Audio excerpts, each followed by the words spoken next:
Hey guys, so this is the first episode in a series where I'll be showing a single round of gameplay and explaining what I'm doing at the individual level, but also the reasoning behind larger tactical decisions that affect the battlefield. This round took place in the town of Athera, and to start off, here's a short animated map to show you guys what was going on. So I joined just after the start of the round and was playing as independent. Op 4 were quick to capture Tower 5 and had pushed the rest of their forces to block off the independents' ground entry point. Blue 4 had captured the factory, as is pretty usual on this map, and they seemed happy to hold their position. After having no luck trying to punch through the red team, I decided to respawn, take an off-road and drive far south of the AO, coming up underneath Tower 1 using cover and defilade. From there, the plan was to use Tower 1 to block Op 4's ground entry point, forcing them to fight on two fronts. This would draw forces away from the Indy entry point, allowing my team to finally gain a foothold in the AO. Okay, so here I am top of Tower 1, just trying to make some noise, as discussed, to draw Op 4 away from the green entry point. As you're about to see in the map here, obviously we've got pretty limited numbers, so again, drawing those forces away in an effort so we can just get that foothold. That's really vital to the start of any round. Op 4 had then sent in some guys. I'd missed a couple of them coming in, and they'd managed to get near the tower. As you can see there, I've already repelled one border.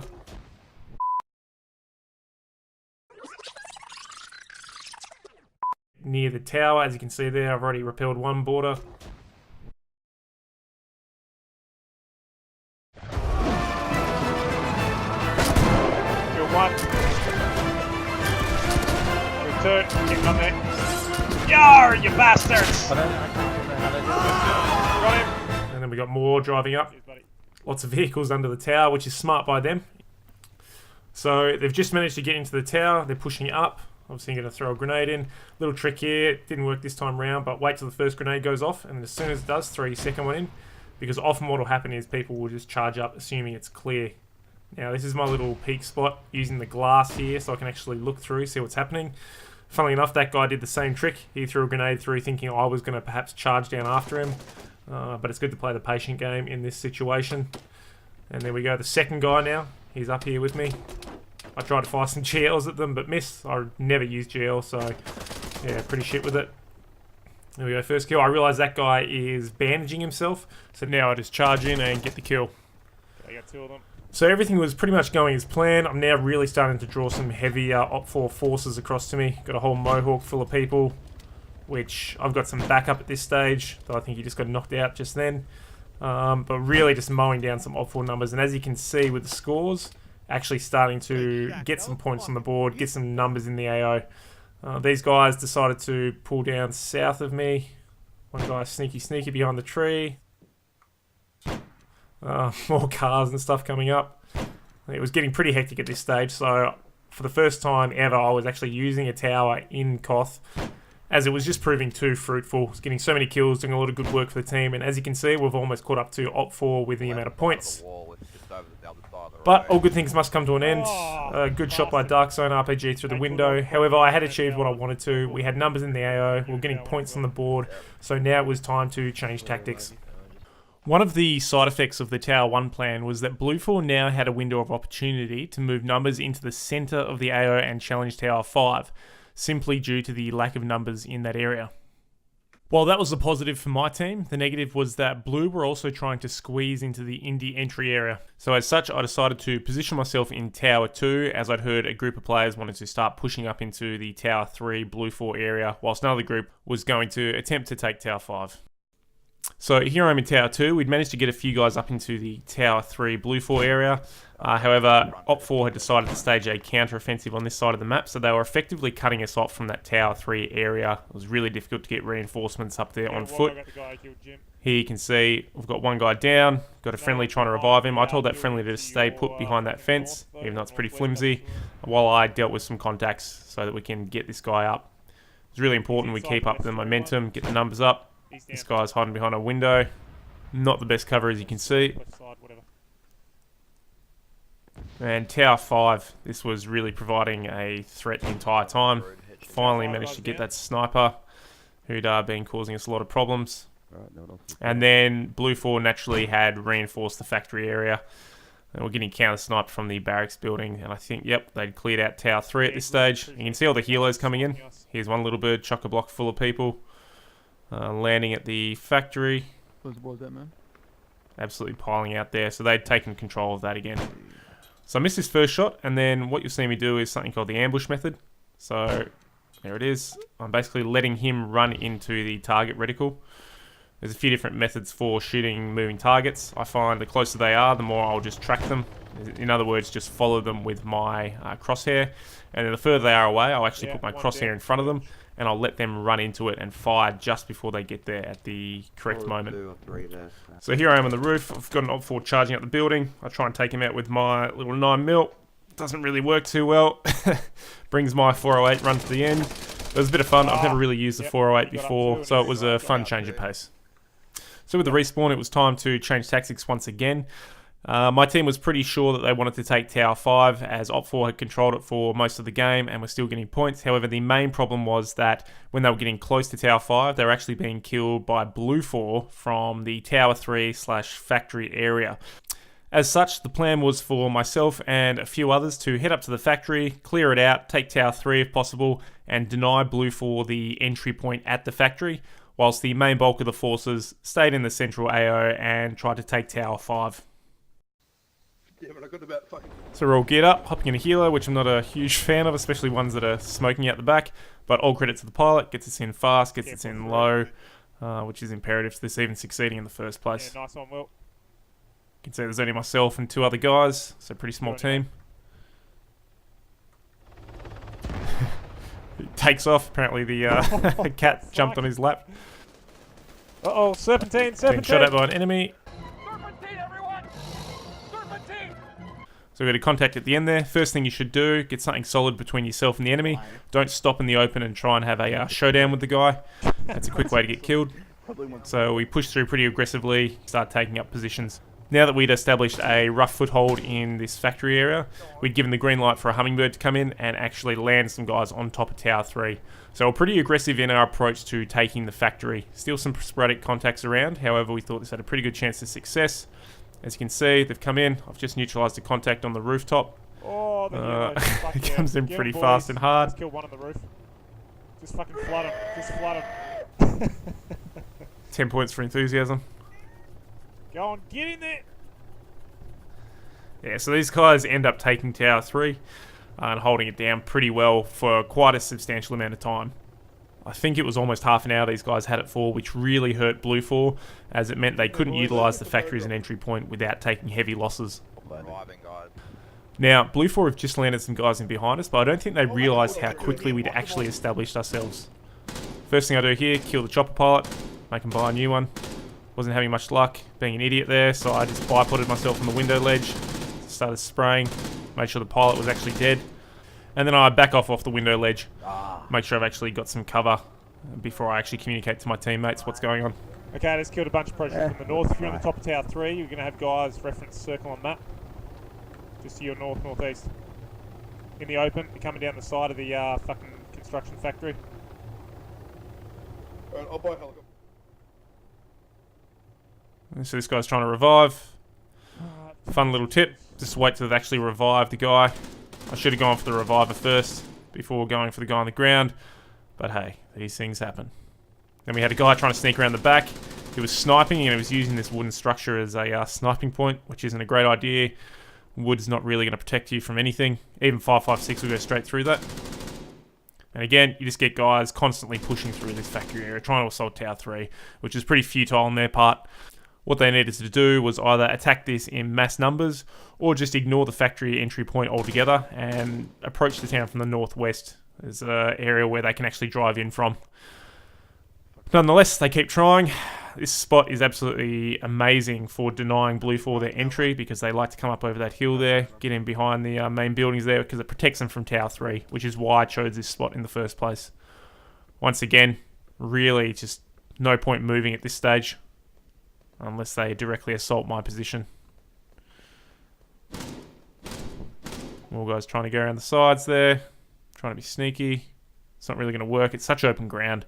Again, they should have just really come in from a different entry point and ignored this altogether.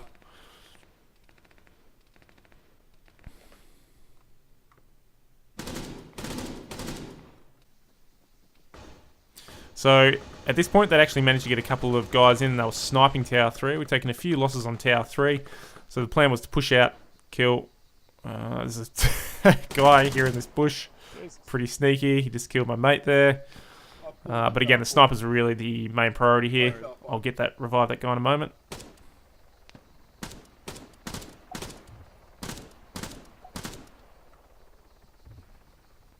Snipers are down, so now we'll go for the revive. Make sure you put yourself in as much cover as you possibly can before you actually start reviving. And here we are yet again. This is only a few minutes later. Hey Kyle, Jim and whatnot. Reference my circle at the east to you boys. Got guys coming in. On foot, reference smoke. So I'll often just put a circle on map and tell people to reference that, as they can put a marker down on it and then obviously flick off their map, and it gives them the direct location and distance from where they are. I've obviously told them as well, reference smoke. So big markers there, and sure enough, infantry come pouring around where the smoke is. Just makes it a lot easier for your teammates if you're actually giving them reference points to go off of, or markers on maps so they can then again put down their own location marker. And then yeah, more infantry pouring through. They really wanted this factory back, but we just weren't giving it to them. Jesus. Obviously chalking up some kills there. I think this ended up being a kill streak of 28 or 30 or something like that. But yeah, a lot of the opposition were kind of just doing stupid things. There's no point lying down on the top of a hillside. At least use a bush or something like that. Now, in a second, a off-road appears with a couple of guys in it, just to the right there. Really not smart on their part, because what's happening is they've just seen this Mohawk get absolutely lit up. So there's no point driving within, 20 meters of where your teammates just got absolutely smashed. It's pretty obvious. If people have eyes on that Mohawk, they're going to have eyes on you. So yeah, they just absolutely got lit up as they came through. Now this guy here, this is a point that I really want to bring up. As you can see, with these tin sheds, I see a lot of people hiding behind them, using them as cover. They're absolutely pointless. So this clip here, I'm actually shooting with a 5.56, just to the spar. And as you can see, the bullets just go straight through, killing the opposition behind it, meaning that cover isn't really cover after all, it's more concealment than anything. So yeah, try and avoid using those tin sheds as cover. So guy finally gets in behind me, all credit to him. But as you can see with the points in the bottom right hand corner, it's pretty close, but Op 4 is still edging ahead. The rest of my team, despite being in the central area fighting Op 4, we're really struggling to stop them from gaining points. So my plan was to move back down to that Tower 1 area and try and deny them that entry point into the AO. As you can see here, I've taken my off-road and I've parked on the eastern side of town rather than sweeping up underneath Tower 1 as I did previously. The reason for this was because in this area here, there were multiple Op 4 and they were really causing us problems, just like at the start of the round where they were really denying us that entry point. So I decided to park in and actually just start sweeping through, neutralizing targets as I went, with the end goal still being to get to Tower 1. So here I'm just marking contacts in a building, trying to get my guys to help out. Obviously got Phil to the north, hoping he'll come south, and Scarden off to the east. A lot of these guys I was playing with groups. It was more for the XP because we're all low level because the server got reset fairly recently. So this is an interesting little tactic here that I like to use. I find it's better when you've got this sort of wall combat here, either side of the wall, and you both know it. Start actually firing before you see the contact. Watch this. So there, I start firing before he even comes into view. That way the guy is actually running into a hail of bullets. Okay, so here I've moved a bit further along, just taking out more contacts on my little journey through to Tower 1. There's another one there. So what I do, throw a nade, and then I want to flank him around the side. I realise there's a wall there, but lucky I've got a player to back me up. So he goes straight down the centre, and then I'll flank. That's always a tactic you should be using rather than both going down the centre. It's a lot easier to kill opponents when they're actually standing next to each other than it is when they split up like we have done. That way, if one of you dies, hopefully your buddy can actually kill the opponent and then revive you anyway. So as you can see, we've made it pretty safely to Tower 1. It isn't long before we start, again, making some noise, trying to draw some of those Op 4 forces. As you can see in the bottom right-hand corner, because we've moved away from the factory area and we've stopped dominating that entry point, Blue has now started getting points and catching up. However, Op 4 are still the main threat. They're still on 84 points. and we're still, 23 behind. So, yeah, fighting OP4 is the main priority here. And again, we've got guys coming into the entry point, and they're still having to fight OP4 forces over near the entry, which is really halting our progress. Once OP4 knew we were there, as you can see, they've landed guys in behind us. A vehicle just went flying by to our left as well, so we're being assaulted from multiple angles by multiple personnel. It started off well. We started really smashing them down, but this is where it went downhill, this next little contact here. There's 2 guys here, should have really mowed them down. Almost no excuse for missing that. But because we missed them, it meant they were able to just flood the tower. I was trying to get my mate up because I needed the numbers, but there we go, 50 cal to the face. However, we weren't going to give up on Tower 1 easily, so we came in from the far south, we dismounted and just used the defilade to push up onto Tower 1. This is a tactic I often like to use for certain situations, which is just parking 200 to 300 meters outside the AO, so that hopefully the opposition hasn't heard your vehicle, and just using concealment to actually move in onto your target. I find the best way to overcome the enemy is to just do what they least expect. So this seemed to work a treat every time we used it. Anyway, here we're just bounding across, one person covering, one person moving. Pretty stock standard tactic. That way, if someone does open up in the window or pop up, you've got one person who can just light up that window, providing the other person with cover. And here we are pushing up the building. One person will go left, one person goes right, making sure that first floor is cleared. And then I'll push up quickly, take out first target, try and do the cheeky shoot to the floor. And he comes flying downstairs, but we're both in good position to take him out. You can see there we're split up, so it basically forces him to choose one target or the other, meaning that we've got a much higher chance of taking him out before he has a chance to actually take both of us out. And now that I'm patched up, we're ready to take the rooftop. Alright, I'm going to go left, you go Go right. left, I'll go right. Go. We're clear, we're clear. To the 1, east 2. somewhere. So as you can see, I've positioned myself at the base of Tower 1, and we've actually caught up on points 84, 84. There's so many people now in Tower 1 that there's no point me being there. I've just got comms that a helo's coming in. Beauty.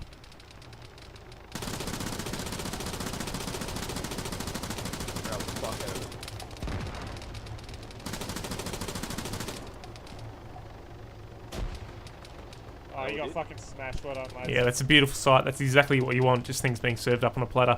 But to be fair, that was Blue 4, and they probably had no idea that we were even there to begin with. So, yeah, this guy comes flying in. This is OP4. He should have been smart and kept on driving. Instead, he sort of gets out, tries to get to Tower 1. One down. Not entirely sure why. But eventually we actually got beaten back, and we all had to respawn and flew in east, because as you can see, OP4 is now controlling the zone. Even though we're 2 points away from winning, there's no guarantee that we'll win, so we really need to push back through, start clearing out those contacts. Here we're facing a fair bit of resistance as we're trying to push through. Just a lot of bodies on the other side of the marketplace and on the northern side of the church. Even though we had guys pushing through there, it was proving to be a hell of a fight. Yep, I'm taking shots. Try and get up high, T-Dev, and see if you can get Overwatch on him. GG go. Okay, he's next to, there's a dead body out there across the other side of the marketplace. They He's lying down just behind it, careful. Nice, man, well done, well done. Was that guy on the roof and you guys didn't fuck? So we basically spent the rest of the round just grinding it out around this marketplace area, and there we go, got the win. Hell of a game, tough fight, but as you can see there, a few kills and 17 deaths in the end, with I think 11 of those being in Tower 1. Some of the footage I didn't show was of a 20-minute period in Tower 1 at the end where I must have died and been revived 6 or 7 times without even seeing the enemy once. We were just getting rocketed and GL'd constantly while OP4 were trying to dig us out. Obviously, in that situation, your KD is going to go south, but it's a sacrifice that we needed to make in order for us to overtake OP4 on points and shoot for the win. While towers are extremely important in third-person servers, that will probably be the most that you'll see me in a tower, as I prefer to spend most of my time on the ground. I'll be playing more third-person rounds of KOTH, as Australia now doesn't have any first-person only servers, sadly. Until then though, guys, if you like what you saw, please feel free to like and subscribe, and I will see you next time. He's in front. Right side, no, other side of the wall. Oh, yeah. Not street side is what I should say. Two down. It looked like you boys just ran at them like fucking charging with like jousting sticks or something.